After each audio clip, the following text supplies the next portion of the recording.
And I've been reading, honestly, since I bought it, I've been reading samples of books.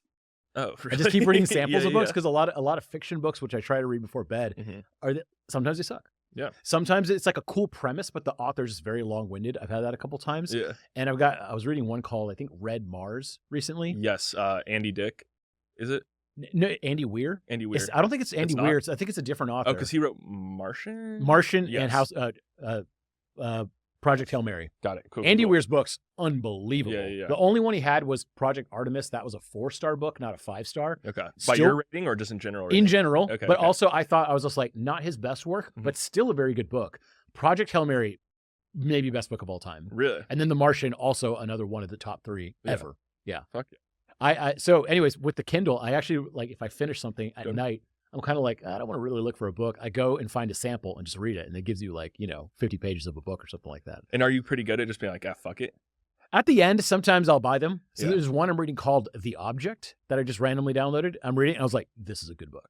Okay. I'm almost to the end of my sample and I'm 100% going to buy it. Yeah. I just worry a little bit because like Dune is my favorite book of all time. And it takes 260 pages to get good.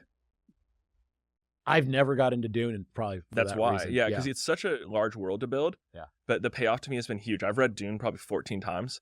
Damn. Yeah, there was a year where I felt like I was reading like mental masturbation. Like I was just reading books and not really retaining anything. It just felt like such an exercise in futility. And I was like, I'm only going to read 10 books this year. And Dune was like my main science fiction book. Huh. What about me? For me, what happens is I'll read a bunch of science fiction, and by the end, I'm kind of like, all right, I need to read something real. And then like cleanse the palate and then go back to science fiction. Are you like that or you go straight? No, I've almost given up on nonfiction books at this point, unless I'm trying to learn something very specific. I think I learned so much more from science fiction. It also tends to paint my like creative reality. Like it's almost like this paradigm filter over my walking day. And I get like pretty manic about it. Like when I was reading Neuromancer, have you read that? No. William P. Gibson, it's insane. The Matrix was completely based off of it. Really? Ripped, stolen, not credited. But he wrote it as a poetic response to his intuition. He had never used a computer before. This is pre-internet. And it predicts so much shit. And it was absolutely beautiful. And it reads like jazz. Like it's kind of uncomfortable to read in the beginning because it's very jazzy. Like words don't make sense. It's very picturesque in your mind. But it just made me become obsessed with this idea that basically there's a genetic meme within us that is trying to create the simulation. And going back from like Plato's allegory of the cave of like this reality is not reality all the way through like heaven, the concept of heaven, through Neuromancer, the Matrix. And then that kind of led to us creating VR and creating actual metaverses. And we're just the beginning. Interesting. Yeah. Going back to something you said about whenever you read fiction, it's fun to read fiction because you could like paint yourself in the story. It's almost like watching a movie. You're just in this make-believe land. It's fun. It could be back in the day. It could be in the future, whatever. But when you're reading a normal book, now we have so many things like podcasts and stuff that like if I were to read a book about, I don't know, some modern day subject, the war on Ukraine. One, it's already outdated. If I read a book on Elon Musk, both the books, big books written about him, already outdated. So outdated. So instead, you can just listen to a podcast with Zelensky and Lex Friedman or something like, or with Elon Musk, with the person who's it's about. And you get so much more from it than like a book that was written. Sometimes it's interesting, but at the same time, there's just so many more options that I found myself reading modern books less and less and less. Now, I will pick up an old Seneca book, an old Epictetus or something, like, and thumb through it. I won't just like sit there, read it front to cover. But I feel like that's like old timey stuff that's like proliferated through the culture over many years and survived. So therefore, it's a really, really good book. But most of the modern books, especially coming from a writing background, I know how a lot of these are written. They're very formulaic. They have a lot of editor's notes. They have to like add a story here, then something in the middle, then the end. And I'm just like, I don't want to read all this shit. Can I get this in like 30 minutes somewhere else? Can I just listen to a podcast episode and learn more? So there's so many podcasts I've listened to the author talk about their book. Then I buy the book and I'm like, this book sucks. The podcast was good though. Yep.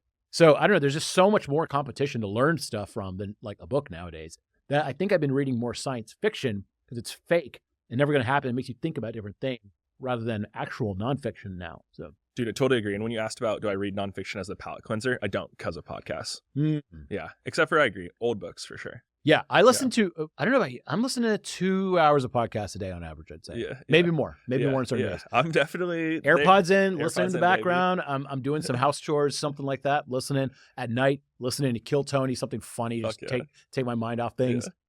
So several hours of podcasting a day, and I pay nothing for it, which is crazy. It is crazy. That's like, I think we'll get deeper into this because I have somewhat of an issue with that. Like, I think that we should pay for media.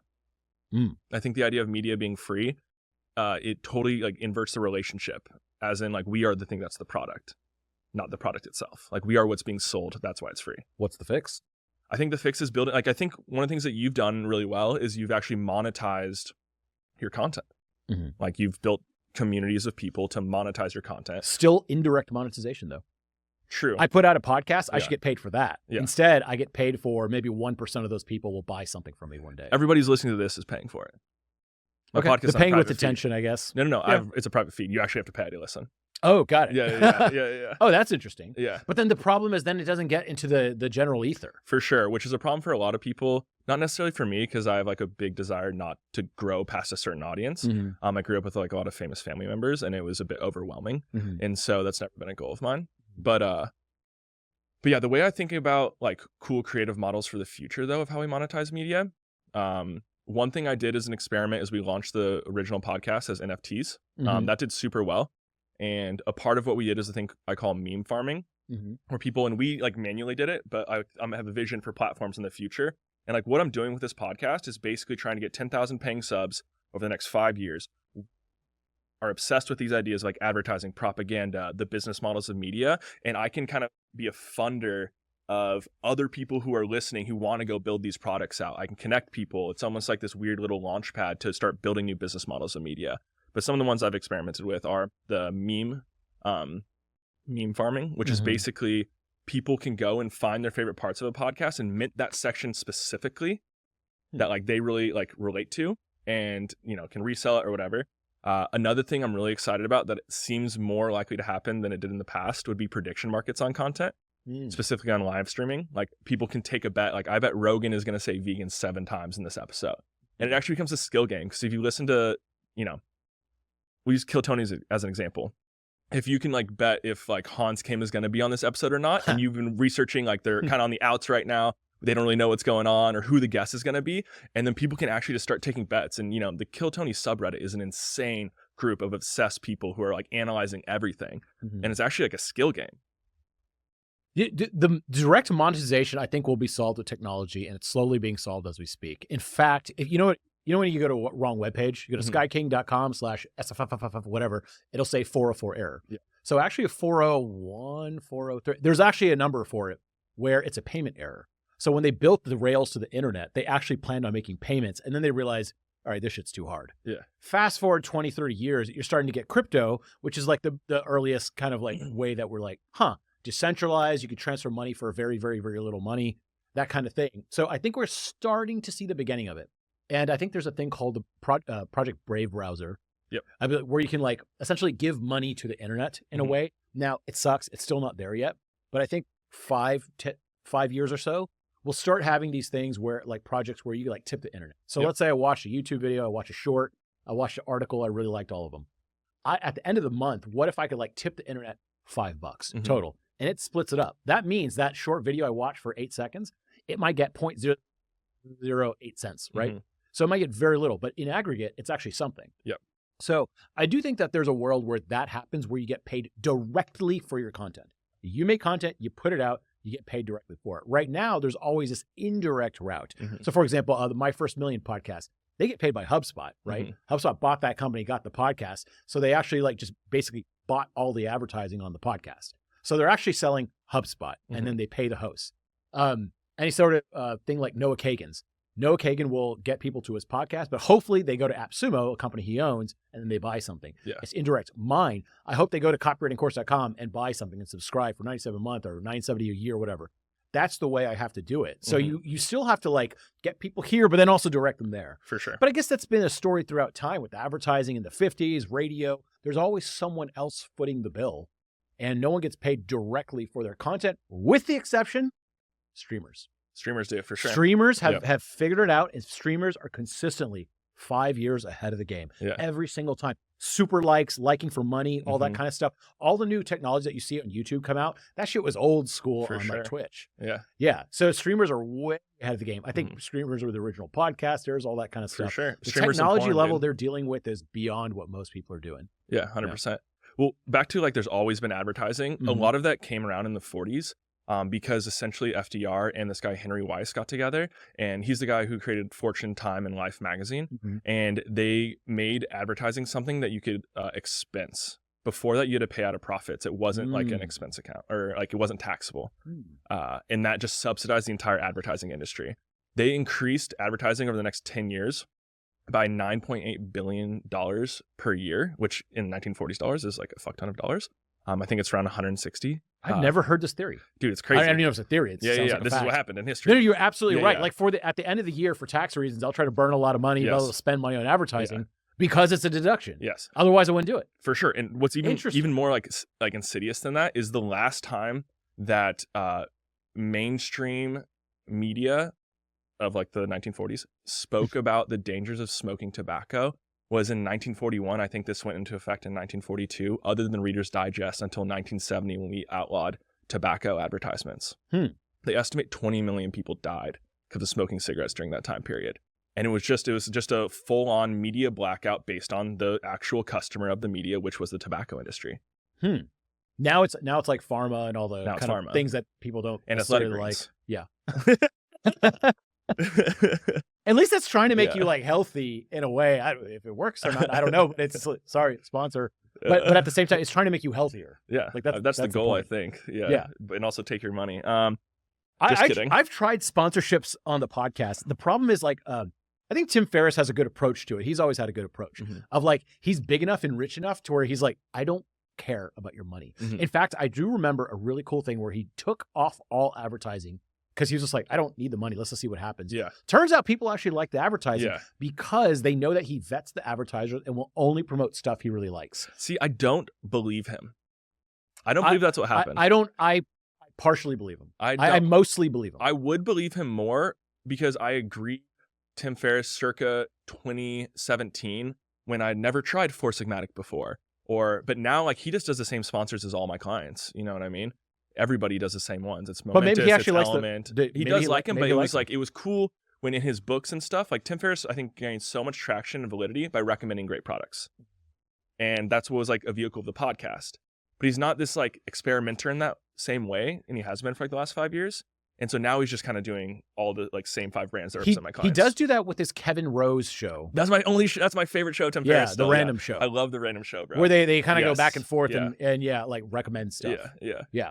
So that one actually, those are the ones I actually listen to. Like the ones I see Kevin Rose on there, and I'm like, yeah, I'm gonna click that one. Yeah. So I hear a lot. I always go to that one, 100%. Well, then who's the arbiter of like what's good now? Who's an example of like someone who recommends good products without taking sponsorship? Because it is a difficult thing. It's a super difficult thing. I'm not really on the search for products all the time, so I'm not sure. What about you? Do you have any ideas? I mean, I just see like on Twitter.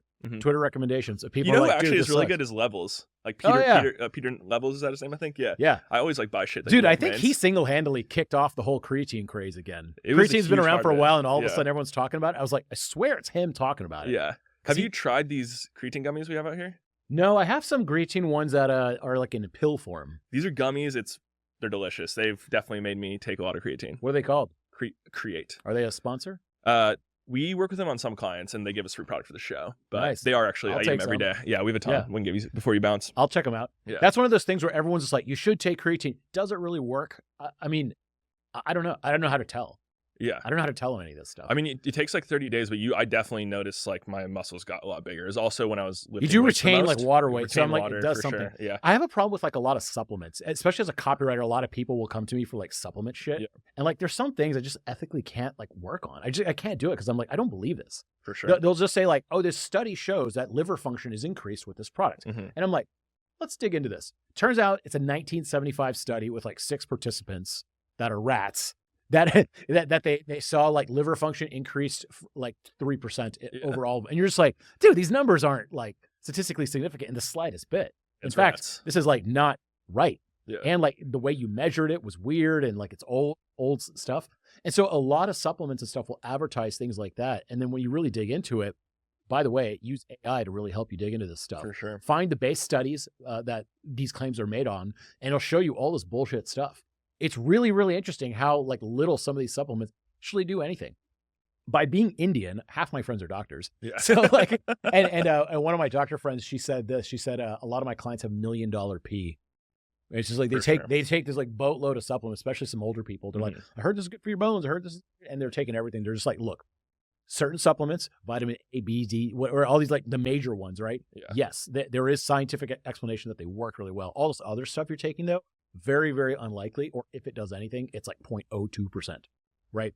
Most of it's going to be just like getting out in the sunlight and blah, blah, blah. You eating well, all those stuff, For sure. I really like examine.com. Have you ever checked that? Yeah, Sol Orwell, Dude, one of my buddies. So yeah. really, I love it so much for like actually looking into the efficacy of stuff. Yeah. Super underrated. Definitely check it out. I bet I could pull off like a Sol Orwell look. I don't know if you know him, but No, I don't. He looks like me. Really? Yeah, we look alike. Oh, yeah. I've been mistaken at conferences. They're like, Sol. I'm like, no, but I know what you're talking about. Well, it seems like a great place to introduce yourself. So who the fuck am I talking to today, bro? My name is Neville Medhora. Yeah. My name is Neville Medhora. I guess notably what I'm known for, I started a blog called Nevblog way back in the day before blogs were even a thing. That was my first taste of notoriety. It was called Neville's Financial Blog, and it was me documenting how much money I made online. Okay. I will say this was a very novel idea at the time. No one used to talk about money. Now in people's Twitter profile, they're just like, hey, I made this much money last week. Yeah. So now it's a little bit more open. And so as a young kid, I was fascinated by like why some people were rich and why some people weren't. I was like a solid middle class, we're pretty good, but not crazy. And then a guy who became my mentor later on, it was like a rich dad, poor dad story. He had a business and he donated to our church like several $100,000, like $300,000 to build a new church in Houston. And I remember thinking, I was like, that cost more than our house. And he just gave it away. Like, and to me, that just blew my mind. And this is a little bit pre-internet, so it's hard to like find stuff out. Like, why did this happen? And so I asked him, what do you do? And he took me around, showed me how being a CEO is. No way. And from there, it just felt like very blue collar. He ran a big real estate company and he was literally going around to places, like looking at things, being like, that toilet's clogged, writing it down, telling someone about it. I was like, this is what you do? Like, it just seems so blue collar. I thought a CEO was some magical thing. He would look at hundreds of deals. My job was to print out deals, like literally print out on paper. He would look at them. No. Interesting. No. Just like that all day.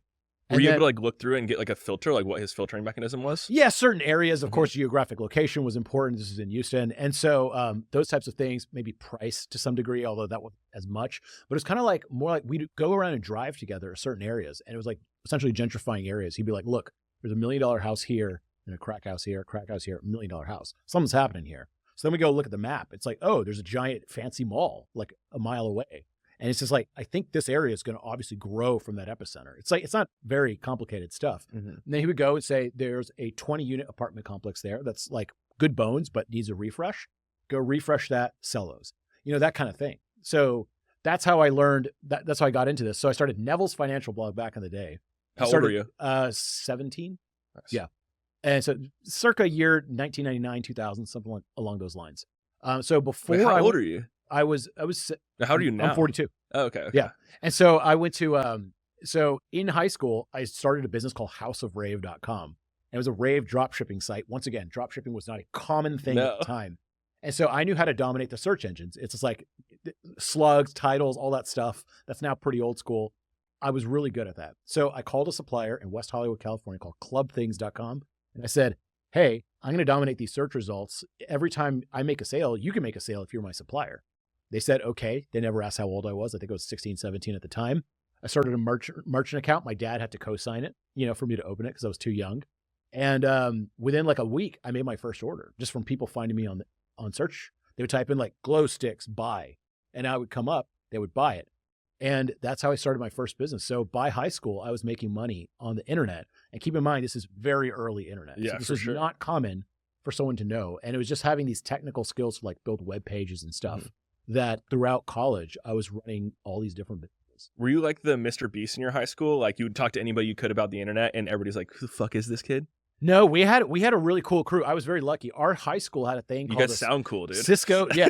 We had a Cisco certification program. Cisco, the big networking company? For sure. That's awesome. Back in the day, you can make $75K out of high school, which $1,999, that's a lot of fucking money. That's like $150K now. Yeah. As a high school student, fresh out of high school, no college degree, just networking. sorry, not networking, but like networking buildings. Yeah. So man, LAN, WAN networks. And we learned how to do that. I was Cisco certified in high school. So my group of friends was nerds who knew how to hack into routers. We were all in the computer science club, all that kind of stuff. Dude, that's so fun. Yeah, we had a technical group. Yeah. I didn't get past dial-up until I was in college, bro. Like full on. What? How old are you? I'm 31. Just turned 31 last week, so I was trying to remember. Wait, how did you have? Because I grew up in rural Kauai and then rural Northern California. Like we were like the Obama's last mile that never got the internet. My house at home right now didn't really get actual good internet until I got my parents Starlink like 2 years ago. Yeah, I imagine Starlink just changed the game. Yeah, for 100%. Yeah. And I wanted to be online so bad. Like I would literally sit at my computer and like try and do stuff in the terminal and had nothing to do and nowhere to learn. So I'd have to like go into the library, which is like 30 minutes away, or like go into town, and it was a challenge. Dude, I would attribute a lot of my I don't want to say like success, but like especially in college, like I had a business, I was making money, I paid for my tuition for the last part of college. Like that came from just having access to fast internet and fast computers for the time. Yeah. Now I think everything's fast enough. Honestly, a phone is fast enough. Yeah. But having access to good equipment really did help. Yeah. Like the closest thing I could get to making money online was I became a cha-cha person via text. What is a cha-cha? Basically, they would send you messages like do you remember cha-cha? It was a texting service. It was actually like founded by my friend Aman, who I didn't know him until I was in college, but he's much older. But basically, you would text something, and they'd have like AI, aka actual Indians, looking up your question, and they text you back the answer. So it was before smartphones, before you could have Google, and so I would like sit there on my computer, and I did have an early iPhone, 2008 I had an iPhone, but we had no service in my house, but like I would just look up on like my dial-up and answer the question and send it back, and I would get like a little bit of money. How much money would you get for this? So they charged 25 cents a text. I think I maybe got 2 or 3 cents of that. So they what's an example question that someone would ask? Oh, anything you would Google. What's the capital of Hawaii or something like that? Yeah. Oh, you just like Google it? Where's Antarctica? Yeah, and I would just Google it because I'd be on the computer because people don't have smartphones. What? Yeah. Oh my God. Yeah. Wow. Man, AI probably just destroyed that job. For sure. Actually, Google destroyed that job. That got destroyed so long ago. Yeah. He ended up becoming very successful, but yeah. Every 10, 20 years, like there's a wave of destruction that takes away the old thing and puts in new things. Like I benefited off of the wave of destruction from the analog world to digital world because I had those digital skills. I grew up natively digital in that very early stage of it. So whenever things were going online, I'm like, I know what to do. I actually felt like there was a lot of opportunity I felt as like a kid. There's so many different ways I could make money. It was just like more of a lack of attention. For sure. Like I had 10 different separate like small businesses going of varying success here and there because there's just so many different ways to make money. Now I've seen like those ways just get stamped out by either competition. So it's not that they don't exist. It's like Amazon drop shipping. There's just so many more people trying to do it. That's just a race to the bottom of the margin scale. And so like drop shipping, that was my first thing. And then it's just like the margins kept getting squeezed. And you're just like, I see where this train's headed. I just feel like the iteration cycle of that has just, I think like things can't be linear anymore because that iteration cycle is no longer 10 to 20 years. It's not even like a year now. Like with cloud, like, and with like, as like the models are just expanding, it's just going to be so fucking fast. Well, you're talking about the internet world. Yeah. Yeah. There's still, if you have like a tire changing shop. For sure. There's still like the old school models apply. I've actually had there is this like new thing of like going to old school business models now. Jason Calacanis called it, I went to a talk and he said the tool belt generation. Just I was like, oh, I never heard that. Yeah. And basically it means like, oh, Jason's a subscriber of the pod. What up, bro? What's up, Jason? So what that basically means is that my parents probably thought being doctor, engineer, lawyer, those are like the solid professions because in their time that was, they were absolutely right. Yeah. But now a lot of that's like, you're a lawyer, just some basic lawyer that like ChatGPT can honestly kind of do your part. Whereas maybe if you're a makeup artist at Sephora, you'd actually make more money than a lawyer in the long run. For sure. Whereas like our parents thought like, you're going to be a makeup artist, you're going to be like a barista. Like this is a failure at life. Not good. But now you're just like, what? There might actually be something to it. A barista could actually like record themselves making coffee, put it on the internet and have an ASMR channel as well. Like there's these other avenues that people can do offline things and turn it into online income. Dude, for sure. And I also think that like the only moat we have right now is creativity, like how creative you can be and then how fast you can go. Like I think there's not really any built-in moats specifically for online stuff, but yeah. Yeah, I mean, just like how to make money online right now is a tough question. I used to have so many answers to that, and now I don't have as many answers to it. Yeah. I don't know about you, but it's just like there are a lot more gig economy jobs available, Uber, DoorDash, all that kind of stuff. But, even those are slowly like eroding. For sure. Yeah. Do you talk to young people? Not as much as I'd like. Like I would like to talk to a lot more 19, 20-year-olds. I had an internship program for my company through my college. So I was like talking to 18-year-olds all the time. But there was, all male school like in Indiana. So it was kind of like a very specific crew of young people. But I definitely want to talk to more young and old people right now. I actually think it's kind of interesting. There is like about the same percentage of students starting businesses as there were when I was younger, which I thought it would be a lot different.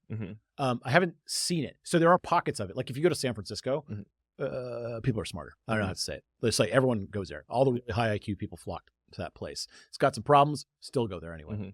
So when I was in high school, I had a business. I was really the only one I knew, except one other Indian guy who moved to my school, and I saw he had a business, and I copied him. Yeah. I didn't copy his idea, but I was just like, he has an e-commerce store. I can do that. Yeah, I saw that it was possible. I was like, holy shit, I didn't know that someone who's like 16, 17 could even have a business. And the first time I saw that, I was like, shit, why can't I do that? Yeah. I have all these same technical skills. Also, honestly, I thought like, he's like not as smart as me. I thought like maybe I'm smarter than him too. So why is he doing it? I can't do it. So I saw that. And then like in college, I was part of a bunch of these clubs, and me and another guy who had a roofing company, like he literally made product for commercial roofs. Like he developed. We were the only two out of 200 people in this entrepreneurship club that had an actual business. Yeah, it's all entrepreneurs. Which is nothing wrong with that. They want to be entrepreneurs and they're in college. Like, I mean, that's the place to freaking learn, right? For sure. But it was kind of funny. Like no one had a business. I thought like entrepreneurship club, everyone should have a business. And I think nowadays it's probably the same percentage. Like there's not that many that actually run a business. I don't think so. So I think the thing that you're hitting on is that it's actually a very human thing, and it's people who have like the drive, ambition, and have been exposed at some level to it. And that's the thing that hasn't changed. Yeah. And I don't know if it's a good thing or not, because I know I've never had a job outside of college or anything, like a, just like fake college job. I've never had a real job. And people like would tell me that, just like, that's so awesome that you never had a job. I'm like, I've never been against jobs, by the way. I just think I'm against shitty jobs. But if you work at Google, have cool friends and like what you do, and you work on awesome stuff and get the brand name of Google, like what's the problem? Like everything's great over here. So I do think there are some people that should not start businesses and just go into a job. The person I'm always thinking about was me when I was working at Eli Lilly. And it's basically, I would sit there not wanting to be there, read The Hustle as my like porn, basically. Just so I felt like I was thinking like an entrepreneur, listen to podcasts, and never really actually take that next step. So I feel like I'm always talking towards those people.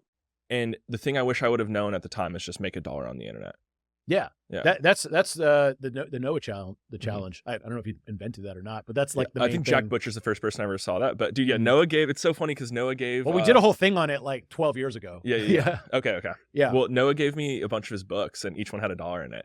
So I gave it to some of my friends who wanted to be entrepreneurs, and like a lot of them are going through and absolutely loving it. You know what? So you know where that actually stemmed from? We were going to write this book 10 plus years ago. We had Who's we?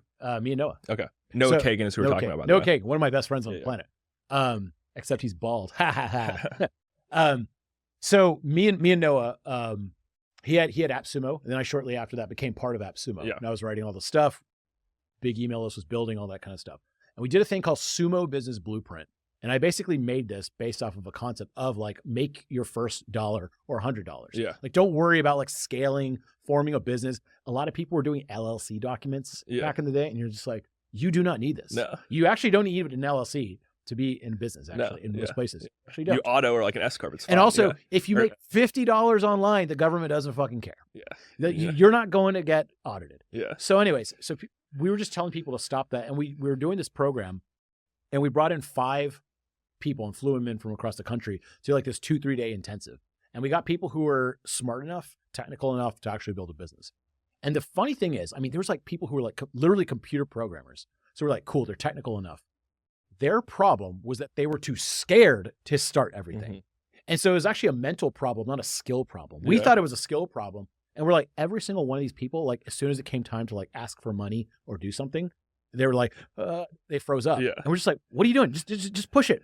And what we realized is, me and Noah both come from immigrant families. I come from an Indian family who grew up in India, where haggling is a second language. You just yell at each other for an hour, not hours, but like a while to like over the price of a tomato. It's just normal. Noah came up in a Jewish family. Needless to say. For sure. Don't need to get into that. Exactly. So coupon hunting and getting a deal is a sport. And so we came up doing that, and we're just like, Oh, the average American person. Like I had a roommate and he wouldn't ask for a free refill at the pizza shop we used to go to all the time. Yeah. Because he felt bad. He paid the 25 cents. And I'm like, bro, just ask for a refill. They'll give it to you every time. He's like, what? I was like, watch this. I go say, hey, can I have another Coke? They go, yeah, sure. Yeah. And he was just like, I can't believe it. Yeah. They never got that part of like just asking. Yeah. Like the worst they could be like, no, you got to pay. No, this is the worst. This is the worst part. So like one of my boys I gave Noah's book, who is going to start a business now, seems to be going well.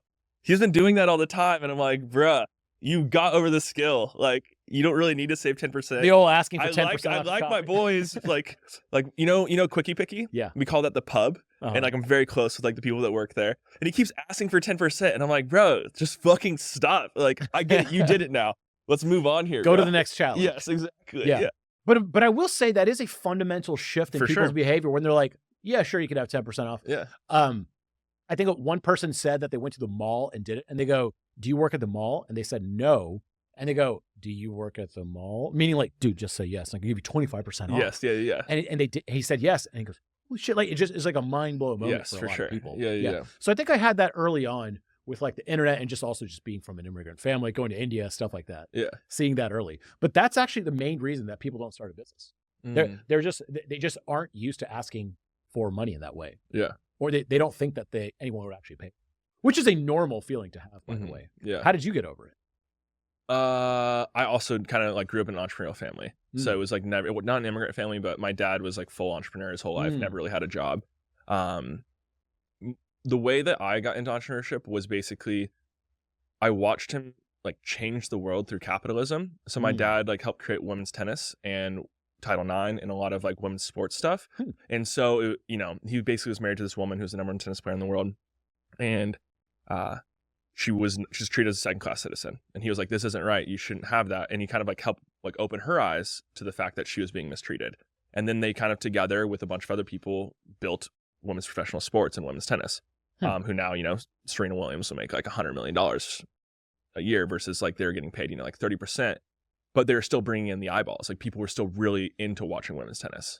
And so it was just always very like keyed into me really young that you can leverage capitalism to change the world or build the reality that you want.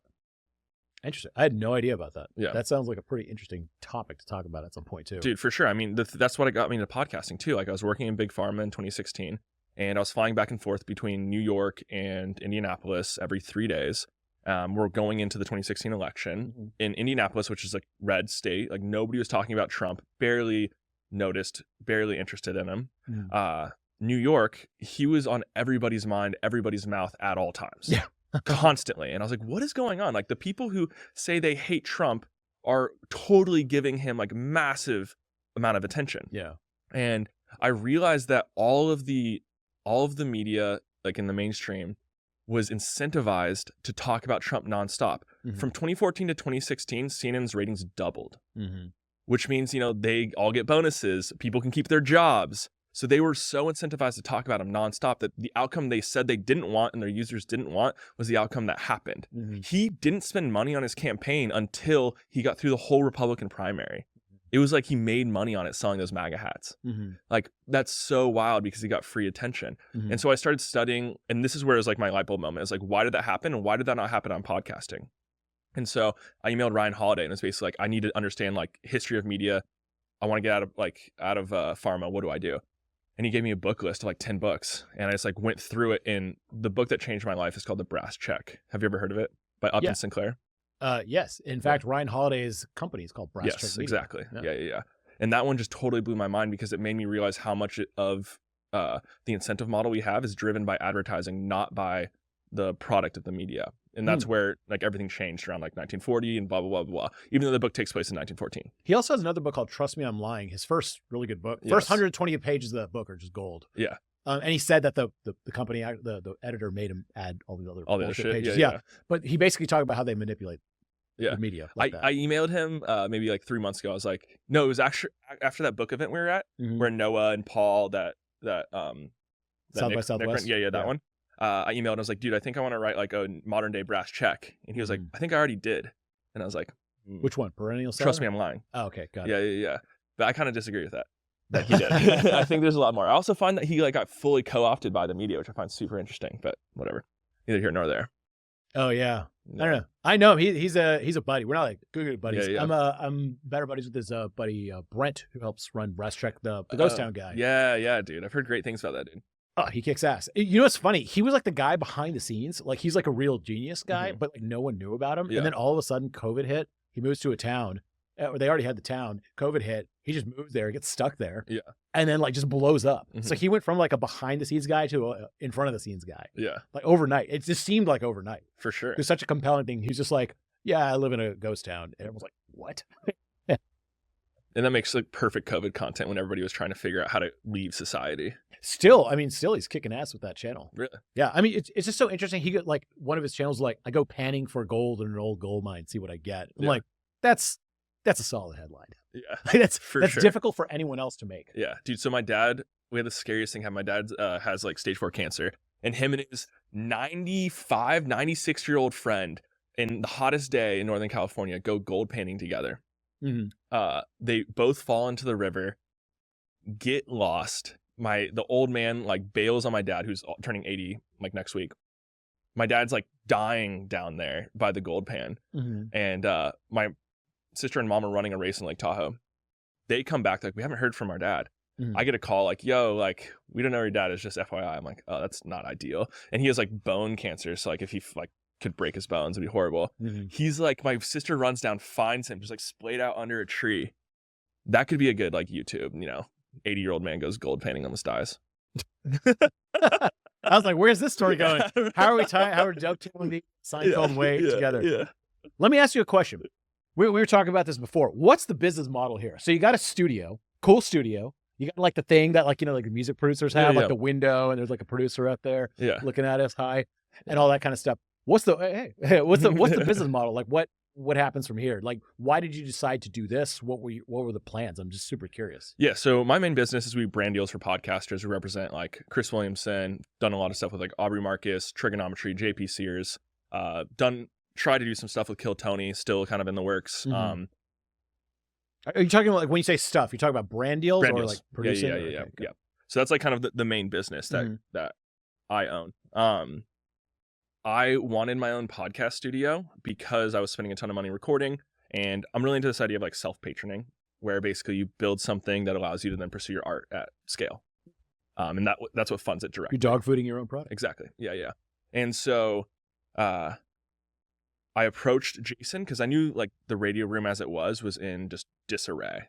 Like every person I talked to that recorded here, all of their files were lost. And it was just like horribly mismanaged, horribly run, and people just stopped recording. I think they had 450 people come through here. Like that was the email list that I adopted. And like nobody would record here anymore. I was like, dude, you're not using it. Like, can I just take it over as my own private studio and build out my own studio? And because I wanted, we live near here, I wanted to be able to like work out at Squatch, have, walkable to work and be able to record, do whatever I want. And he was basically like, I still want to open to the Squatch community. And Ryan and I have been talking about starting a podcast studio forever. I was always kind of like hesitant because it's IRL business and that just seems like a ton of work. And like the upside, is going to get capped like pretty early on. And Ryan was super down. And basically our vision was we want to create like a podcast studio that feels like a rapper studio in Austin. And just like, it's like a dope ass place to come hang out. Like, what would I want in a podcast studio? Oh, I want a ton of free product. I want to be able to like chill in a zone, have like really cool things going on. And I think for me, the vision for this is just to kind of get it booked out for people to use. I think, scale like the employee base. So Ryan doesn't have to be producing as much and Preston doesn't have to be as producing much. I think the vision for like Ryan is to, find some really cool up and coming podcasters or comedian podcasters and like help them, build their future. Cause our history is like, he's produced, thousands of podcasts to millions of people. We both worked for Aubrey Marcus together. Everybody's worked with like JP Sears, Kyle Kingsbury, ton of people. And I think he wants to get into more of like the comedy space. And so that's kind of how we look at this. And then what it is for me is just get this running like well, get it so like we're all pretty stoked on it, and then building out my studio. So your personal studio is like behind this wall? Yes. Yeah, exactly. So no one else can record there, just you? Yeah, it'll just be me. Oh, interesting. Yeah. And then you charge directly, so you have like a subscription base? Yeah, so we do basically 3 different models. Ad hoc, so you can just rent hourly. We'll have it like auto switch compiled to you, sent to you. You can do whatever you want with it. We have a subscription. Wait. You come in and just do it yourself? No, we have somebody, a producer here. Oh, got it. Yeah. But that's just like ad hoc. Then we have subscription models where you get a part of the you get to use the Squatch as a part of the subscription as well. Oh, interesting. You get a certain amount of hours, all the way up to like our like top tier is basically we'll create short form for you, we'll publish it for you, and blah blah blah blah. Okay, so you're running this in real life IRL business, in real life business. You have to manage parking spaces. You got like rent to pay, I assume. I'm assuming shit goes wrong, the ceiling caves in. I don't know, whatever, all that kind of stuff. What are some like pros and cons of the IRL business you've learned about? All cons. The pro is people for sure. Getting to meet cool people. You have been like the hub, and like you could have a place to hang out. Yeah. You now have a space. It's cool. Yeah. So you're like the guy. Like it's like Sam Parr throwing a conference when he was a nobody. Yeah. But because he was the guy throwing the conference, he was a somebody. Yeah, I don't really like to be like super the face of it personally. No, but you're like the organizer, so everyone knows you. Yeah. You just have an in with everyone. For sure. Yeah. Okay. I've been trying to like kind of decrease that a little. But I would prefer if Ryan's the face, because I think that'll help his goals too a little bit more. Just because I don't know. I just don't really like I like hanging out with my friends. I don't like a lot of like IRL attention. Okay. So now you have a space. So what are some other like pros of having like a studio? I mean, for me, just being able to come in and record is amazing. Okay. Being able to spend more time with like Ryan and my friends is sick. Having an office space too for our company is sweet. Like people are like, our team's more stoked on it. Okay. Yeah. And then how long ago did you get the space? We took it over in August, and then we've just been kind of slowly building it out. I think we'll launch the website next week probably. Yeah. But we've been like fairly booked. Winter's been a little bit harder because everybody travels from Austin like during Christmas and stuff. But I mean, we've covered rent in some every month, which is sick. That's pretty. Oh, so it's actually like, in the black to some degree. Yeah. So what about, I go to a different studio here in town. I just had for a long time. And they have like a larger space than they originally had before. It was like very, very small. For sure. And I actually have a full 3 camera setup with Rode mics, everything, all that kind of stuff, or Shure mics, the SMB70s, all that kind of stuff. I have all that at home. So I actually have a 13 by 14 room with a full setup. And that's where I used to record. And I thought it would save me time. But in the end, it kind of backfired. It ends up being more time. For sure. Because then I had a producer come over. He would set up some extra lights and all that kind of stuff. I'd have the person come over. We'd chat. I showed them the house, all that kind of stuff. And then like a couple hours later, we're still hanging out. It's like a 6-hour process now. And then the producer's over editing, just doing all that kind of stuff. And now that I have like a wife and everything too, it's kind of weird. It's just like 7 dudes walking around the house all of a sudden. Yeah. She's trying to work. We have our own private space. Like it just felt like not good. And so I started going to a studio again, even after building up the whole thing. It costs like a reasonable amount of money too. But I think the problem I've seen with pod studios is like if you want to get some really good quality video filmed and done correctly, you kind of have to have a producer and someone setting up the thing, someone that knows what the hell to do with this. For sure. Someone who knows what white balance means. Someone knows what kind of light to put, what kind of Kelvin light to put. So you have to have all that. The downside is, what if someone comes for like 1 hour? Like they require a lot of like setup time, right? Like someone who's a newbie. Aren't they going to ask like a bunch of questions like, what should I do? How do I do this? Like, dude. Isn't that like annoying? Yeah, it's super annoying. And that's more of a like, Ryan question for sure, but it's super fucking but they're paying like not so much money that you can help them out. So then I assume you have subscription clients who come in all the time. They're probably easier. They come in, they know what to do. You know what to do. Like that's probably like the gold where it is, right? For sure. Yeah, we're definitely like orienting towards like subscription people. Is it like subscription only, or you do the hourly ones to get people could test it out and stuff like that? We are not subscription only yet. We've talked about maybe doing it like fully membership to make it feel like more private, more unique, like kind of more of a cool vibe. But then you kill that top of funnel. Then exactly, because someone like me, I'm just like, well, I want to record for 1 hour. I'm not ready for a commitment here yet. 100%. Yeah, and also creating cool things is like a fuck ton of effort. What do you mean? Like to make something cool. It's like a lot of effort. Are you talking about like editing, or are you talking about like no, just like even creating the ambiance and like thinking through how we communicate that to people. Like it's a ton of effort versus just like, okay, we have a huge newsletter list. I know like every podcaster in Austin, like we can probably get to like 70% capacity just through like sharing the website. Yeah. So with the podcasters that you work for, what are like, how are some of these people making money? So Chris Williamson, guy here in town, he's kind of like, I don't know how he's kind of like a Joe Rogan-like character. More like intellectual, more like British. Yeah. So cool dude, but he has a podcast. He's been working hard on it. I know he has like a staff and stuff now that like just focus on growth and everything. Like, does he just make money from like sponsorships? Like hey, check out. Yeah, I would say like whatever. 60 or 70% of his revenue comes through sponsorships. Where does all that other revenue Public come from? speaking gigs. He Oh, launched Nutonic, which is has another company too, like stuff like that. So he launched his own product and all that kind of Yeah. stuff. Interesting. Is that what all the podcasters are doing, or have you seen any like novel monetization method? That's like standard. I think I've probably done the most novel, like through NFTs and like people who do subscription services, like which isn't novel. It's like super old school. But so it's basically like you ask ChatGPT, how do I grow a podcast and monetize it? And all those things are right. Yeah. That's same with the grow a podcast, not so much for sure. Explain. I think that they underestimate going on other shows a lot as a growth mechanism. I think that outside of YouTube, like how to grow audio is very opaque. There's a guy named Ryan Helms here in town. He's on Twitter. He talks about podcasts. I think he has a podcast agency as well. And I talked to him recently. I just reached out. He's like, yeah, let's talk for 30 minutes. And I was like, how do I grow my audio podcast? I had this thing where I'm just ripping, like essentially a newsletter I send out. I read out and then put it on a podcast feed because that's just the easiest way to do it. And for years, it hasn't really grown. But it's really, Ryan.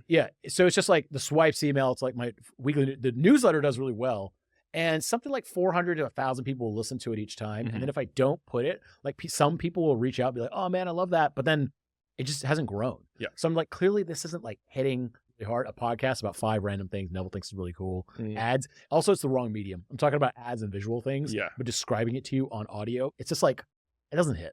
I think that's a part of it, but I mean, everybody struggles to grow on audio more. I think the only sure way to grow on audio is to go onto podcasts that have the audience you want to capture that are audio first. Well, what Ryan told me, and this is what a lot of other people told me, but I've heard enough that I think I believe it now, is he's like, audio sucks, go video.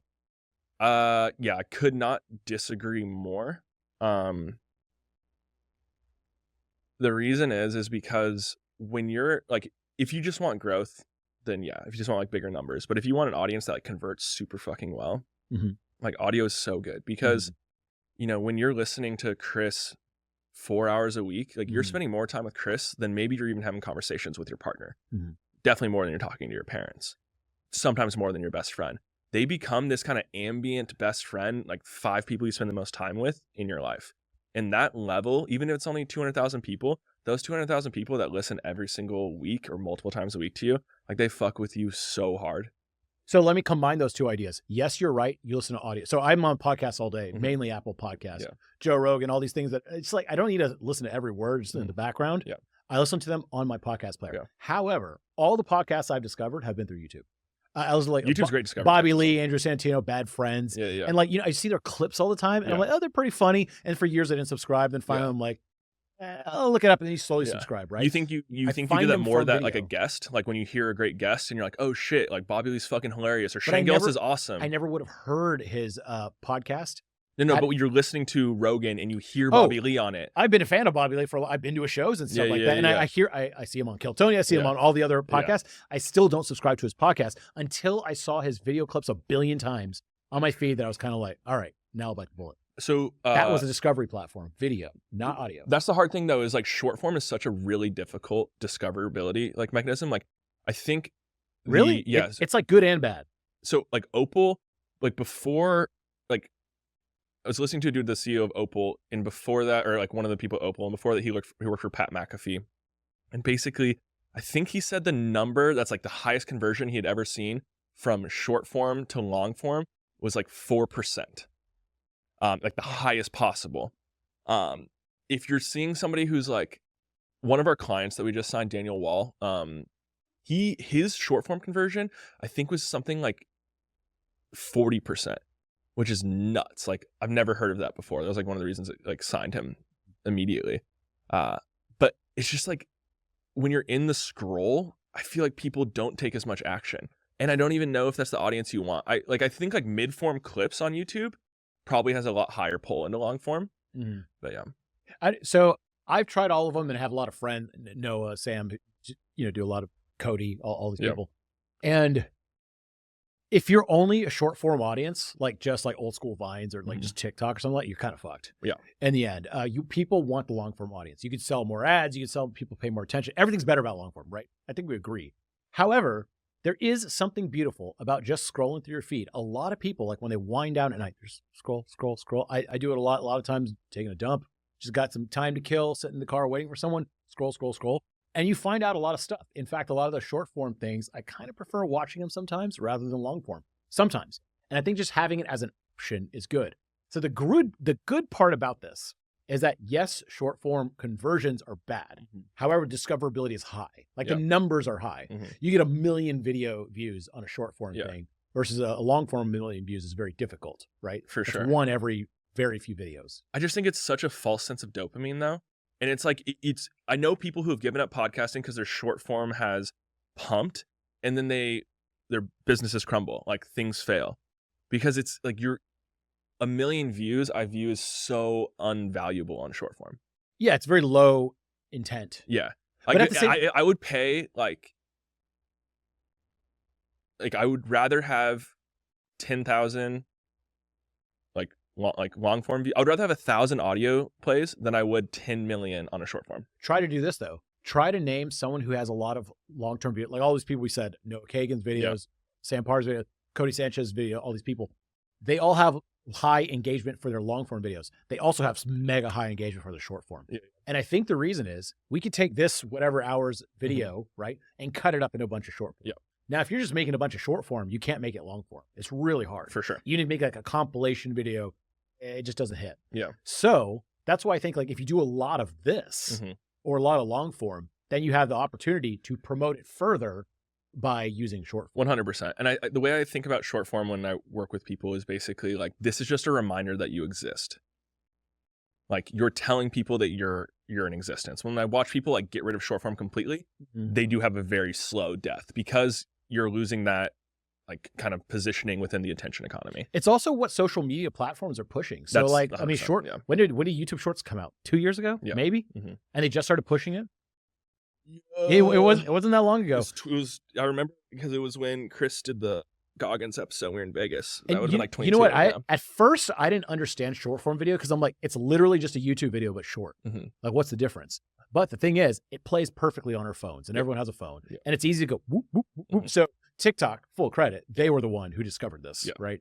The first one I've ever seen. And so everyone copied TikTok, and then you're just like, YouTube's pushing it. I better do it. Yeah. And then for a short time, if you posted any short video, they were just like, we got to show more. Because now someone's going through 40 different videos through one session rather than 5. Yeah. So I don't know, just kind of like it goes along with the technology. I think that like I have such a philosophical, so one thing that I'm really good at is I'm very good at being pragmatic to help people who like want to do their thing while like distancing like my personal philosophical views. But for the since we're podcasting, like I just fucking hate that so much. Like the idea of seeing like 40 pieces or 100 pieces of content, it's like we've built this entire ecosystem that has no lightning rods to connect to, where you have basically anonymous creators, because you won't remember them, to an anonymous audience of millions of people who nobody ever knows or sees or has any interaction to, who is just being like sold to like basically the lowest bidder, these advertisements that nobody converts on. Like it just feels so dystopian to me. Like I think instead of in Cyberpunk where you had the sprawl, this idea of like in Blade Runner, you have this sprawl, and it's basically usually like a LA or a Tokyo dystopian where you just go over this city that has a huge amount of civilization but no humanity. It's just fully empty. Like I think about we built that, except for instead of building the sprawl, we built the scroll. Like think about how many marathons people run every year with their fingers while never running a 5K in real life. Yeah, I have a more optimistic. I think you're more pragmatic view on it. Well, I mean, I agree that yes, short form videos, those types of things. And look, there will be a next thing. This is a thing that came up recently. Another thing will replace it. We'll say the same stuff about it. It's low engagement, but it is high discoverability. For sure. There are a lot of numbers. Yes, there can be. It's like you get 5,000 views on a short form video. You're like, oh, 5,000 people saw that. How many of those people are actually remember you, or just even like, they watch 40 videos after that? Yeah, nobody does. So that's why it's not even, I think the discoverability, I think it's like false. I think you see that number, you get like this weird reinforcement as if you did something correct, this weird empty dopamine. It's an empty calorie. It's an empty it's a high, for example, the Bobby Lee example. Yeah. Because I just subscribed, you keep saying that. But whatever, insert whatever channel. I keep seeing his stuff pop up, and then finally I did it. Yeah. So it's like, there might have been like 60 scrolls where I saw him on a clip and didn't subscribe. But in the 60th, I did. I was just doing an office hours, and one of the ladies there was like, I've been on your email list for like 4 years. And this is the first time I've ever like interacted with you or like bought something from you. Yeah. And I'm like, yeah, but at the same time, I had to do very little to keep you engaged. Yes. I was already making this content. You were just one of many Yeah. that were on there. And so the model does work to a degree. But how many, do you think you've seen like 100,000 like short form pieces of content in your life? Oh, how many?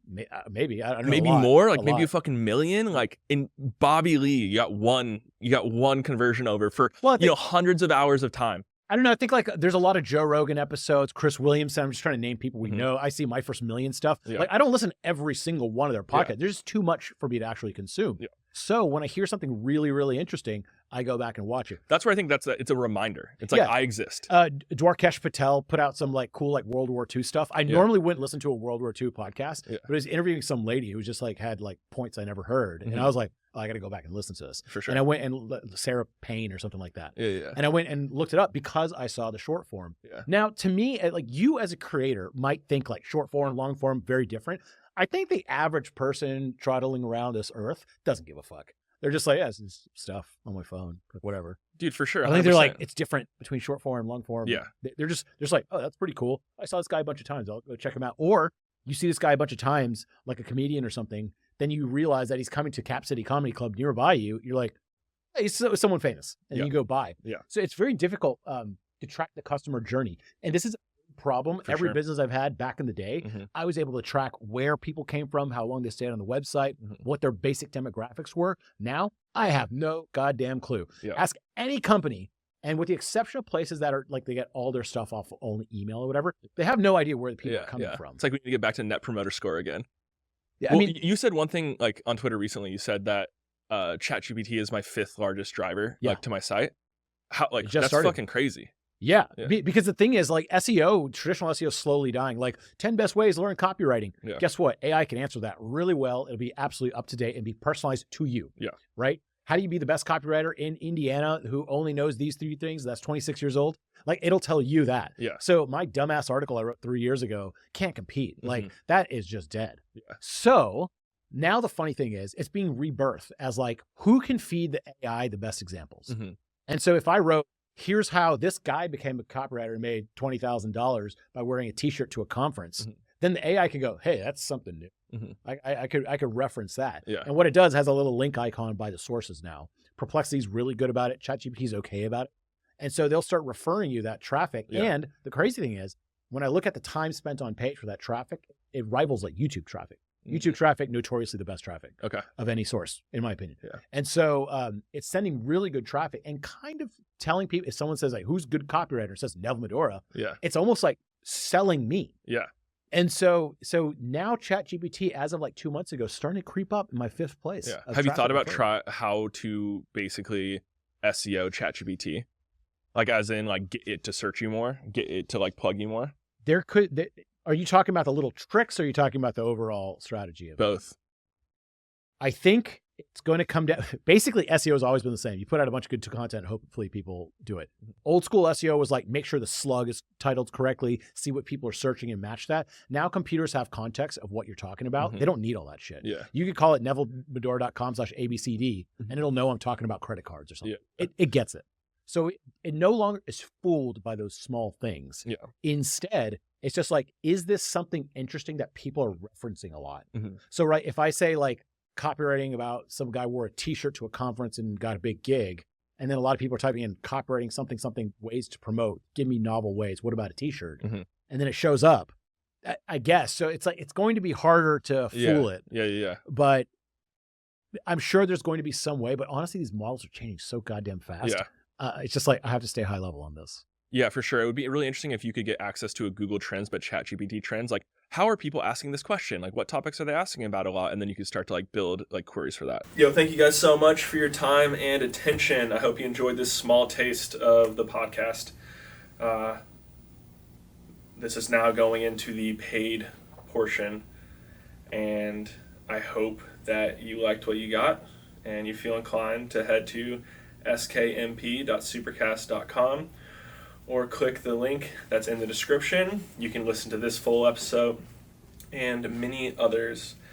And I just want to leave you with an idea that nothing is free In every single transaction, there is a buyer and a seller. And if you're not paying for something, I would be careful, because you might just be that which is being sold.